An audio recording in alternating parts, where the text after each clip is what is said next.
অনিরুদ্ধের কাছে সব সত্যি জানতে পেরে মৌলিকে উচিত শিক্ষা দিল পিনাকি। হ্যাঁ বন্ধুরা, এমনটাই দেখা যাবে। তাই সম্পূর্ণ জানতে ভিডিওটিতে লাইক দিয়ে চ্যানেলটা সাবস্ক্রাইব করে দেখতে থাকুন।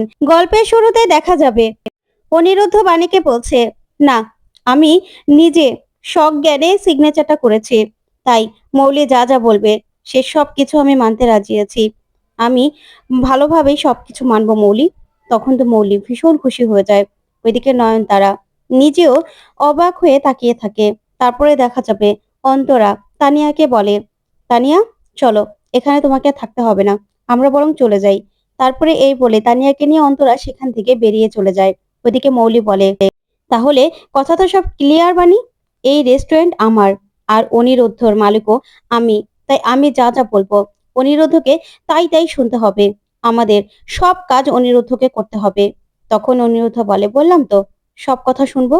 আমি যখন কথা দিয়েছি তাহলে আমাকে তো কথা শুনতেই হবে। তখনই দেখা যাবে বাণী প্রচন্ড রেগে যায় আর বলে, মিস্টার চ্যাটার্জি, আপনি সবকিছু কি করে মেনে নিচ্ছেন? আপনি এত সহজে হার মেনে নেবেন? তখনই অনিরুদ্ধ মনে মনে ভাবে, বাণী, আমি তো তোমার জায়গাটা তোমাকে ফিরিয়ে দিতে চাইছি। তুমি যে ওই রায়বাড়ির উত্তরসূরি, তাই ওই রায়বাড়িতে কি করে ঢুকবো সেই ব্যবস্থাই আমি করছি। আমি তো এতদিন চিন্তা করছিলাম যে কি করে তোমাকে আর প্রিন্সেসকে ওই বাড়িতে নিয়ে যাব, তোমাদের যা যা প্রাপ্য সবকিছু ফিরিয়ে দেব। এখন মৌলি সেই সুযোগটা আমাকে করে দিল ওই রায়বাড়িতে। শুধুমাত্র যে আমি যাব তা তো নয়, তোমাদেরকেও আমি নিয়ে যাব। তোমার জায়গাটা তোমাকে পাকাপাকি করতে হবে। আমি জানি তুমি সবটা জানতে পারলে আমার উপর রাগ করবে না। ওইদিকে বাণী বলে, না, আপনি কিছুতেই মৌলি দিদির কথা শুনতে পারেন না। আমি এটা কিছুতেই মেনে নেব না। আর মৌলি দিদি এই রেস্টুরেন্টের ফিতা কিছুতেই কাটবে না, কিছুতেই না। আপনি কাটবেন, কারণ এই রেস্টুরেন্টের প্রতিটা ইটের সব কিছুতে আপনার ঘাম, আপনার রক্ত লেগে আছে। আর মাত্র কয়েকদিন আগের করা এগ্রিমেন্ট কিছুতেই এটা হতে পারে না। তখনই সাথী বলে, হ্যাঁ ঠিক কথা বলেছে, আমরাও এটা মানি না।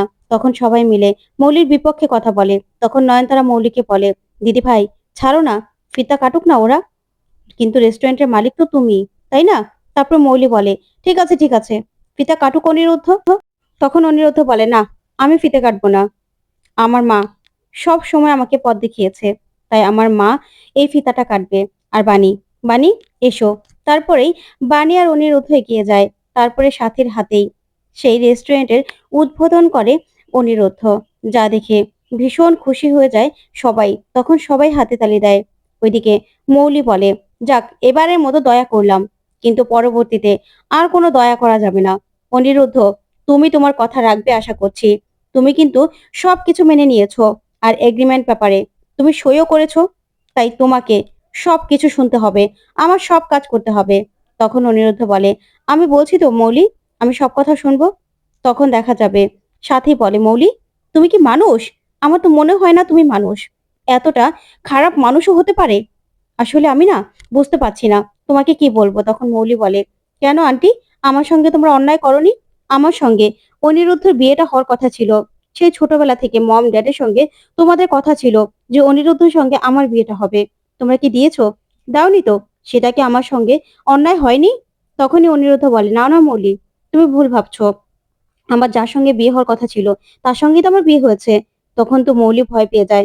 তখন অনিরুদ্ধ বলে, হ্যাঁ, আমার যার সঙ্গে বিয়ে হওয়ার কথা ছিল তার সঙ্গে তো বিয়ে হয়েছে। তখন তো সাথী বাণী দুজনেই তাকিয়ে থাকে অনিরুদ্ধের দিকে, যে অনিরুদ্ধ এসব কি বলছে। ওইদিকে মৌলি মনে মনে বলে, কি ব্যাপার, নকুল সরকার কি তাহলে অনিরুদ্ধকে সবটা বলে দিল? অনিরুদ্ধ কি সবটা জেনে গেল? না না, আমি মনে হয় তাড়াহুড়ো একটু বেশি ভাবছি। তারপর দেখা যাবে নয়নতারা বলে, অনিরুদ্ধ তুমি মনে হয় গুলিয়ে ফেলছো। রায়বাড়ির উত্তরসূরি না মৌলি, মৌলির সঙ্গে তোমার বিয়েটা হওয়ার কথা ছিল। ওই বাণী ডাকাত রানীর সঙ্গে তোমার বিয়েটা হওয়ার কথা ছিল না অনিরুদ্ধ। তুমি মনে হয় তাড়াহুড়োতে সবটা গুলিয়ে ফেলেছো, তাই না? তখন অনিরুদ্ধ বলে, না ঠাম্মি, আমি যা বলছি ঠিক কথাই বলছি। ঈশ্বর আমার সঙ্গে বাণীর বিয়ে ঠিক করে রেখেছে, তাহলে অন্য কারোর সঙ্গে আমার বিয়েটা হবে কি করে বলুন তো? তাই তো বলছি যে বাণী আমার সোলম্যান, তাই বাণীর সঙ্গে আমার বিয়েটা হয়েছে। মৌলির সঙ্গে তো আমার কোনো বিয়ে হওয়ার কথাই ছিল না, তাই বিয়েটা হয়নি। আমি সে কথাই বলছি।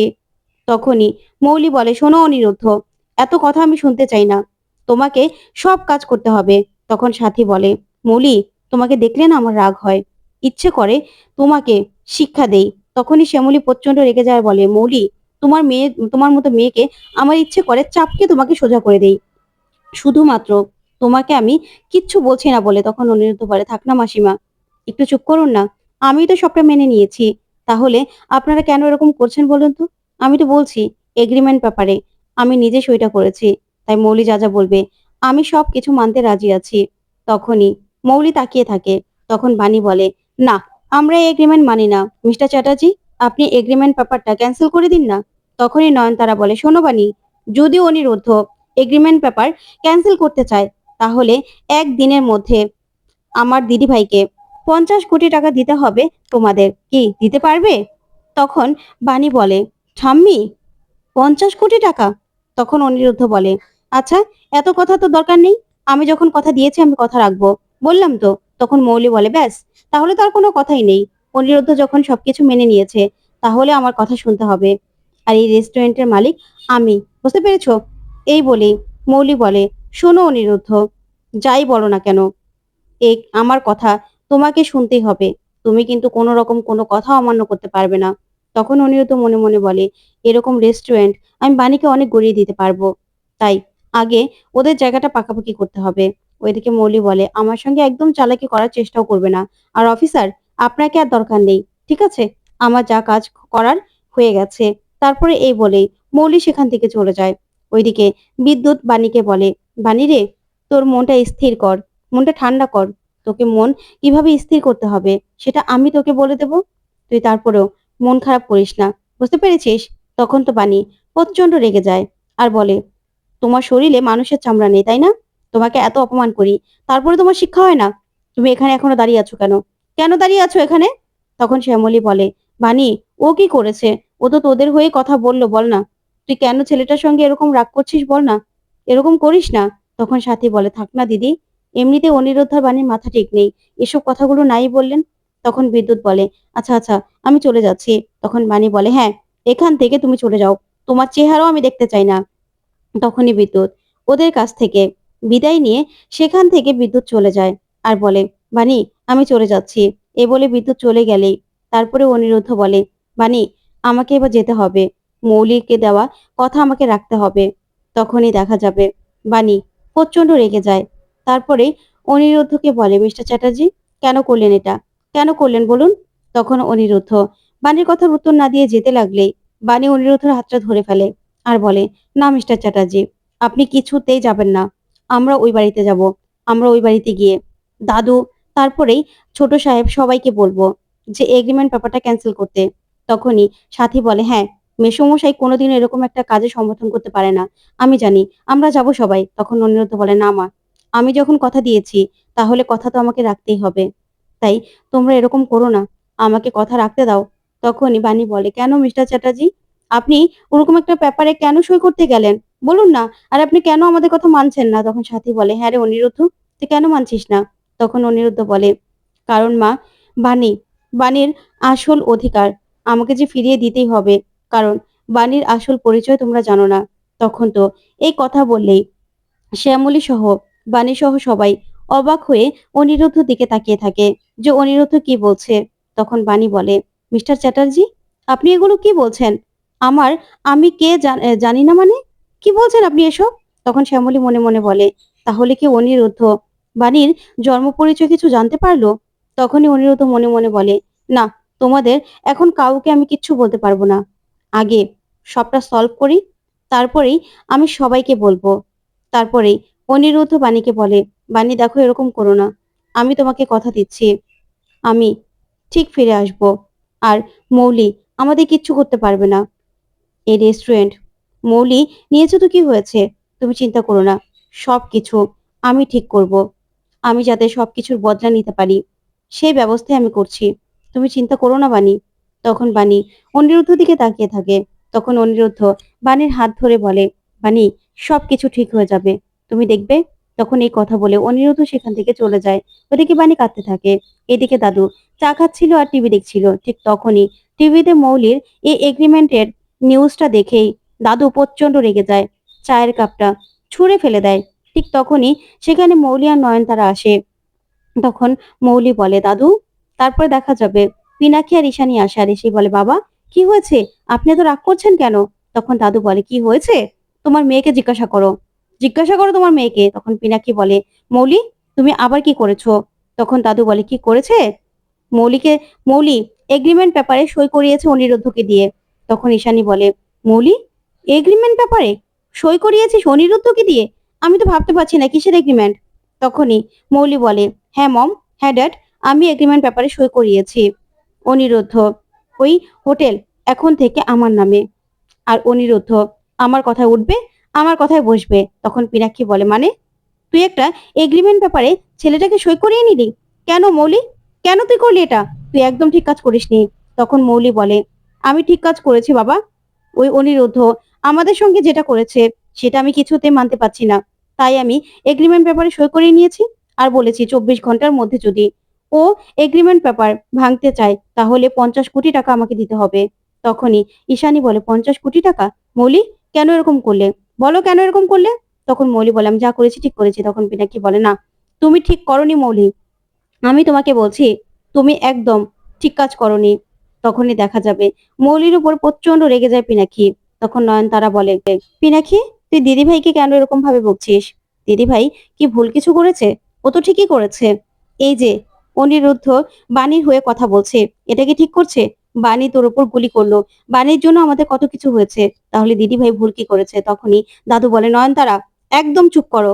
শোনো দিদিভাই, তুমি একদম ভুল কাজ করেছো। তুমি অনিরুদ্ধকে দিয়ে এইভাবে এগ্রিমেন্ট পেপারে সই করিয়ে একদম মোটেও ভালো কাজ করনি। তখন মৌলি বলে, কেন দাদাই?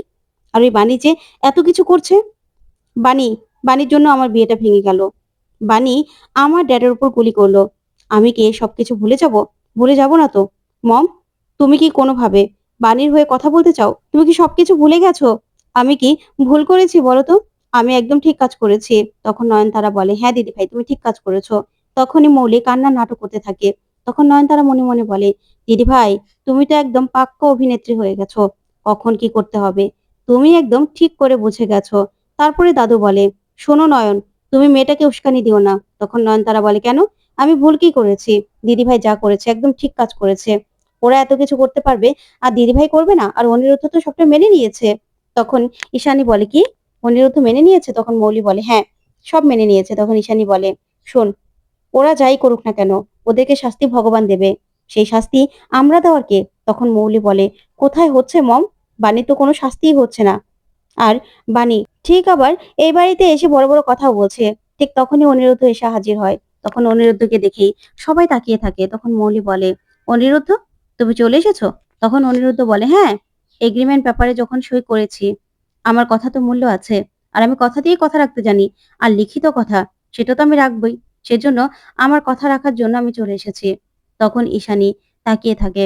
তারপর মৌলি বলে, ব্যাস, তাহলে তো তুমি তোমার কথা রাখবে, তাই তো? যাও, দাদু অফিস যাবে, দাদুর গিয়ে জুতো পরিষ্কার করো। তখন পিনাক্ষী ওরা সবাই অবাক হয়। তখন ঈশানী বলে, না মৌলি, তুমি এই কথাটা বলতে পারো না। অনিরুদ্ধ তোমাকে কিচ্ছু করতে হবে না। তখন মৌলি বলে, কেন করতে হবে না? করতে হবে। তখনই পিনাক্ষী বলে, মৌলি আমি কিন্তু একদম বাড়াবাড়ি সহ্য করতে পারছি না। তারপর দেখা যাবে দাদু আসলেই দাদুর জুতো নিয়ে বান্টি আর অনিরুদ্ধ টানাটানি শুরু করে দেয়। তারপরে বান্টির টানাটানির জন্যই ওইদিকে দাদু হোঁচট খেয়ে পড়ে যেতে লাগে। তারপরেই দেখা যাবে অনিরুদ্ধ দাদুকে ধরে ফেলে। তখন দাদু অনিরুদ্ধর দিকে তাকিয়ে থাকে। ওইদিকে সবাই চমকে যায় যে দাদু পড়ে গেলে কি একটা কেলেঙ্কারি হয়ে যেত। তারপরে দেখা যাবে অনিরুদ্ধ দাদুকে বসিয়ে দেয়। তখন দাদু বলে, অনিরুদ্ধ আমার জুতো তোমাকে কিছুতে কালি করতে হবে না। তখন ঈশানী বলে, হ্যাঁ অনিরুদ্ধ তুমি ছেড়ে দাও। তখন অনিরুদ্ধ বলে, না মাসিমণি, আপনার ভাববেন না, দাদু তো আমার গুরুজন। আর তাছাড়া আমি এ বাড়ি থেকে চলে গেলেও আমি তো এ বাড়িরই ছেলে। তাছাড়া দাদু, দাদু তো আমার দাদু। তাহলে দাদুর জুতো কালি করতে আমার কি সমস্যা বলুন তো? আর দাদু আমাদেরকে কত আদর করেছে, দাদুর সঙ্গে কত সময় কাটিয়েছি, সেগুলো তো আর মিথ্যে হতে পারে না, তাই না? ওইদিকে বানি এসে দেখে অনিরুদ্ধ জুতা কালি করছে দাদুর। তখন তো বানি খুব কষ্ট পায়। ওইদিকে অনিরুদ্ধ বলে, দাদু আপনি কি সবকিছু ভুলে গেছেন? আমরা একসঙ্গে থাকতাম, কত আনন্দ করতাম। তখনই দেখা যাবে বানি আসে আর এসেই বলে, মিস্টার চ্যাটার্জি। তখন বাণীকে দেখে ঈশানী বলে, বাণী তুমি এখানে? তখনই বাণী বলে, মিস্টার চ্যাটার্জি আপনি এসব কি করছেন? আপনি কেন করছেন এসব? তখনই দেখা যাবে অনিরুদ্ধ বলে, বাণী আমি জুতো কালি করছি বলেই তোমার কষ্ট হচ্ছে? তখন বাণী বলে, না মিস্টার চ্যাটার্জি, আপনি দাদু গুরুজন, দাদুর জুতো পরিষ্কার করতেই পারেন, কালি করতেই পারেন, তাতে না আমার কোনো কষ্ট হচ্ছে না। কিন্তু আপনি এগ্রিমেন্ট পেপারে কেন সই করেছেন? আপনি সবকিছু জানা সত্ত্বেও কেন এরকম একটা এগ্রিমেন্টে সই করলেন বলুন তো? কেন করেছেন? আপনার এরকম একটা কাজ মোটেও করা উচিত হয়নি। তখন অনিরুদ্ধ হাসে আর বলে, "বানি, তুমি চিন্তা করো না। তোমার জন্য আমি সবকিছু করতে পারি।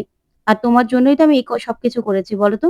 তাহলে এরকম কেন করছো?" ওইদিকে নয়নতারাকে মৌলি বলে, "আচ্ছা ঠাম্মি, অনিরুদ্ধ একটু বেশি বাড়াবাড়ি করছে না? যা বলছি তাই মেনে নিচ্ছে। কি হচ্ছে বলো তো?" তখন নয়নতারা বলে, "অনিরুদ্ধর আর কোনো উপায় নেই তো?" তখনই মৌলি বলে, "আচ্ছা বানি, তোমার শরীরে কি গন্ডারের চামড়া নাকি? বারবার করে অপমান করি, তারপরে আবার বারবার ফিরে আসো এখানে। কেন?" তখনই বানি তাকিয়ে থাকে। তখন মৌলি বলে, "তোমার তো দেখছি আমার থেকে অপমানিত না হলে ভালো লাগে না।" তখন বানি বলে, "আসলে মৌলি দিদি, আমি একটা জিনিস ভেবে দেখলাম যে আপনার না আমাকে না দেখলে ভালো লাগছে না। তার জন্যই আপনি নানান বাহানা ছুড়ে আমার কাছে ছুটে যান। আমাদের সঙ্গে পাঙ্গা নিতে যান।" তখন এই কথা শুনে মৌলি তাকিয়ে থাকে। তো বন্ধুরা, কেমন লাগলো আজকের আপডেট? কমেন্ট করে জানাও। ধন্যবাদ।